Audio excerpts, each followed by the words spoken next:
naman, mag-wish ka muna bago mo i-blow ang iyong candle.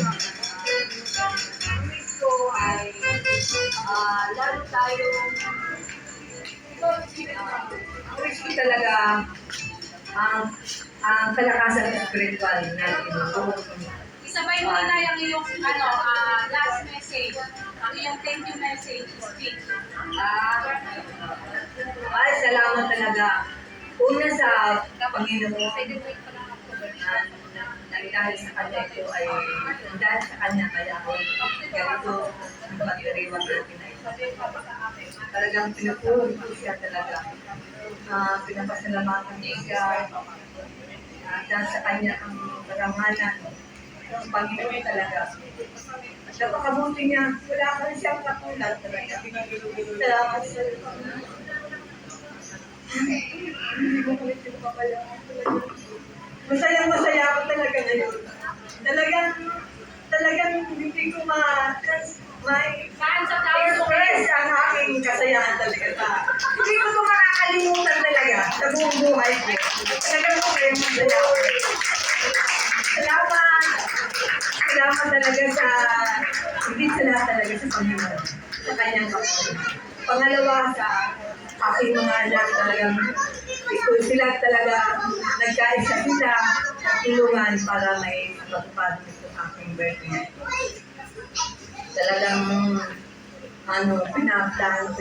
pinano talaga nila ito. Salamat maging sa aking mga hipag, mga aking mga manugang, talagang sinuportahan nila talaga ako.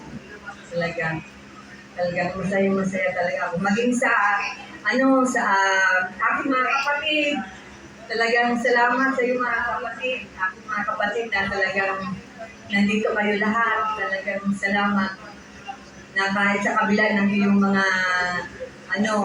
trabaho ay nandito kayo sa akin. Salamat.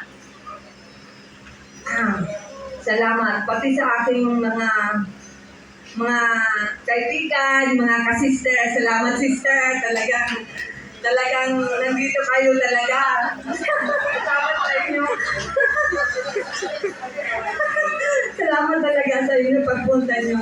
Talaga alam ko marami kayong ginagawa pero talaga pumunta kayo talaga. Salamat. Salamat Pastor. Talaga Jobert. Salamat. Nandito kami. Salamat talaga. Salamat talaga. Maging sa aking mga apo. Tigal-tigal naman yung cake. Talagang mababait sila. Talagang wala akong masabi. Masaya ako sa kanila. Talaga, ang dalangin ko lang, talaga, pagpalain tayong lahat at magpatuloy tayo sa Panginoon. Talagang yun ang susi ng tagumpay, ang nasa Panginoon tayo. Yun talaga. Blow yung candle light! Birthday song.